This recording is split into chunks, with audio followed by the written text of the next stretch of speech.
Hello everyone. In the previous lecture, we had discussed about Schwarz inequality, and after that, I had shared a video on orthogonality principle. I hope you have gone through it and you have understood the concept. Here, I want to first clear one concept, that is the difference between orthogonality and orthonormal basis functions. Orthonormal basis functions are the orthogonal functions with their energy as unity. Okay, if orthogonal functions have the energy unity, then they are called as orthonormal set of functions. So now let us see what is Gram-Smith orthogonalization procedure. In the previous lectures, what we have seen is the geometric representation of energy signals. How this can be mathematically uh, implemented. Okay, that is given by Gram-Smith orthogonalization procedure. Here, let us take an example to describe this, why it is important. Say in BPSK, already we have studied, right? So I will take that example. For BPSK, how many symbols are there? 0 is one symbol, bit 1 is another symbol. These two bits are modulated onto a carrier such that we will get S1 of t as representation for symbol 0, S2 of t as a representation for symbol 1, and they are transmitted onto the channel. But how we can have S1 of t and S2 of t get modulated using a carrier or basis function? How many carrier signals or basis functions are required so as to modulate S1 of t and S2 of t? That is the question. That question is answered by Gram-Smith orthogonalization procedure. As you know, in BPSK, only one uh, orthogonal basis function is required, which is phi1 of t. You have seen phi1 of t is equal to square root of 2 by tb cos 2 pi fct, correct? Where if the amplitude level is positive, then it is the symbol 1 or S2 of t is transmitted. If the amplitude level is negative, symbol 0 is transmitted. But the basic carrier is only one, right? We can have any circuitry, inverting circuitry, which can give the generated carriers negative value, correct? Using this, what we are doing, using a single function, we are modulating two symbols, correct? So how many basis functions or carrier functions are required to modulate any given scheme?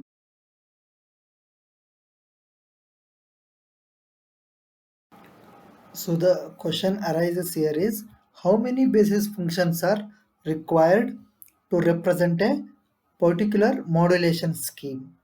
Okay, for BPSK, you have seen in third module, only one basis function is required. For QPSK, two basis functions are required. For other higher order modulation schemes, likewise, different basis functions might be required. We don't know how much. This number of basis functions required for particular scheme, it is generally uh, calculated using Gram-Smith orthogonalization procedure.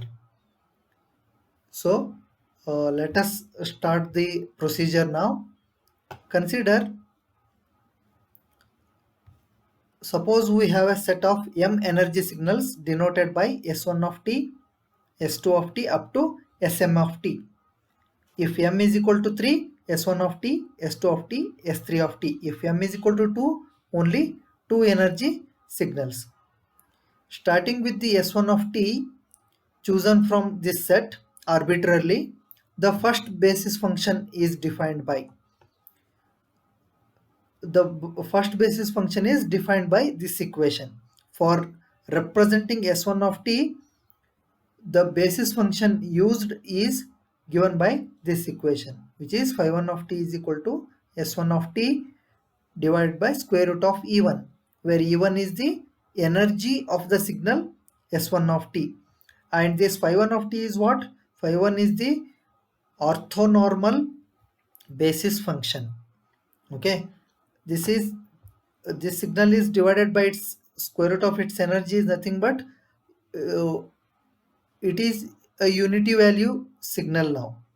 That's why it is called as orthonormal basis function. Now what we have is, from the previous equation, what you can write, s1 of t is equal to square root of e1 multiplied by phi1 of t. It is what given over here, correct? And we can represent this square root of e1 as coefficient s11, and phi1 of t has unit energy as required. Next, using the signal s2 of t, we define the coefficient s21 as using this equation. So s2 of t is our second signal. First one is s1 of t. For that, orthonormal basis function is given by this equation. For s2 of t, to find orthonormal basis function phi2 of t for s2, what we are going to do, first we are considering s2 of t and its uh, coefficient. Say here s11 is there, right? Likewise s21 coefficient is given by the equation. S21 is equal to the integration from 0 to t s2 of t phi1 of t dt. So as to calculate phi2 of t, we introduce a new intermediate function.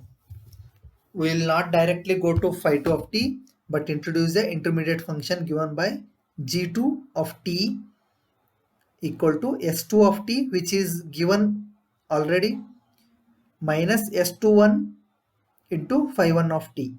Phi1 of t we have calculated, s21 we have calculated using this equation, correct?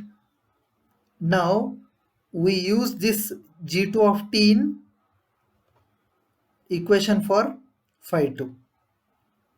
See, phi2 of t is given by, phi2 of t is equal to g2 of t calculated over here, integration 0 to t, under square root, integration from 0 to t, which is the bit interval, symbol interval, g2t whole square dt.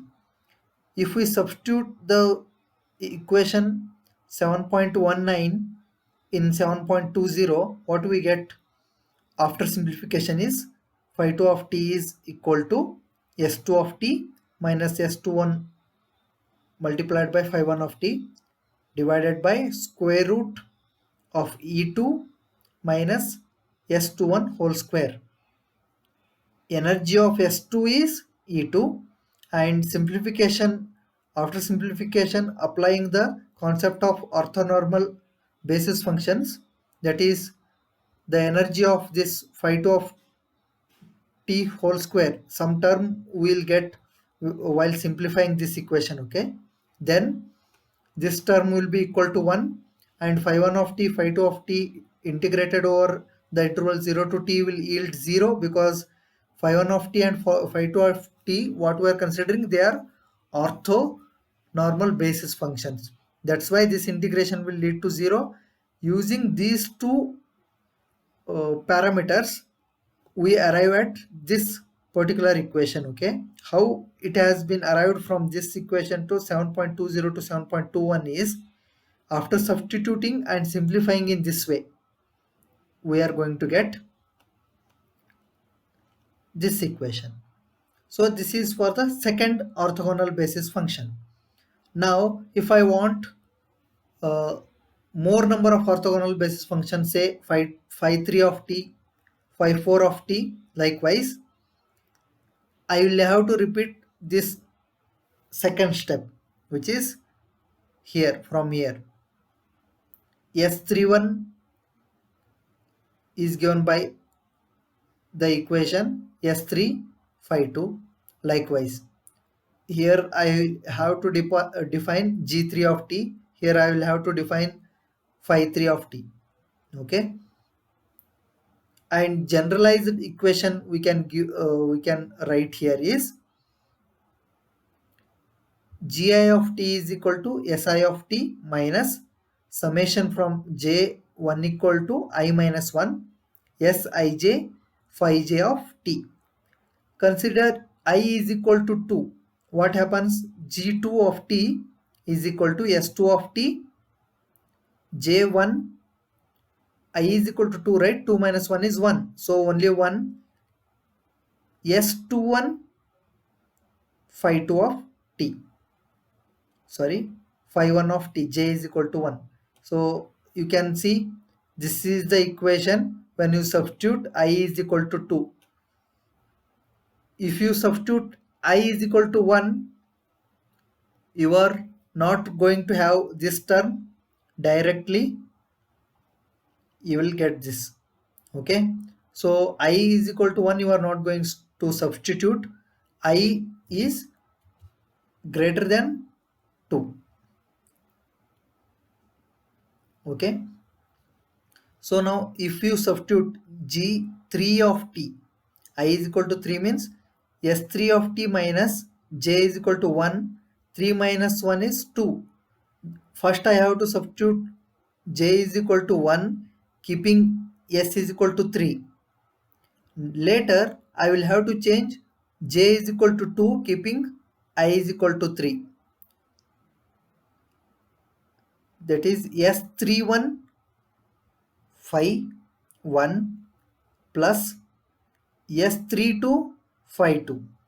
Using the previously calculated coefficients as well as the basis functions, we are going to find out ith g function, gi of t.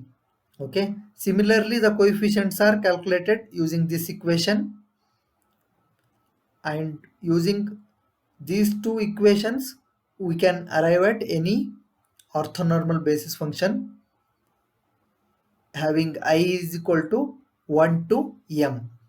Okay, and what we need to remember is n is lesser than or equal to m. So this forms the orthonormal set of basis functions.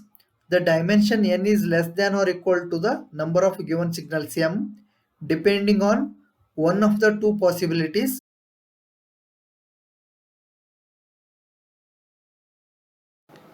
Here the first point is indicating that if they are independent of each other, the signals S1 of t, S2 of t up to Sm of t are independent of each other, linearly independent of each other, then number of orthonormal basis functions are equal to number of signals to be transmitted.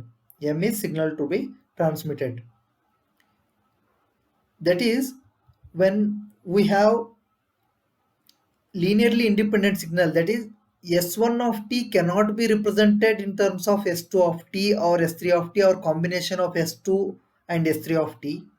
Okay, it is completely independent. Likewise, S2 of t is also, you cannot represent S2 of t using S1 of t, scaled version of S1 of t, or S1 plus S3, S1 minus S3 likewise. Then we will have only number of basis functions equal to number of signals to be transmitted. Similarly, when the signals are linearly independent, not linearly independent, or you can say they are linearly dependent, I can generate S1 of t by multiplying S2 of t with 2. Then it is they are linearly dependent. So number of basis functions required will be lesser than number of signals which are to be transmitted. and the intermediate function gi of t is 0 for I greater than n. If you increase n I beyond n value, then your gi of t will be 0. So the orthogonalization procedure stops over there. I hope you have understood the Gram-Smith orthogonalization procedure. This you will understand in a better way when we discuss the examples of Gram-Smith orthogonalization procedure. Thanks for watching. Have a good day.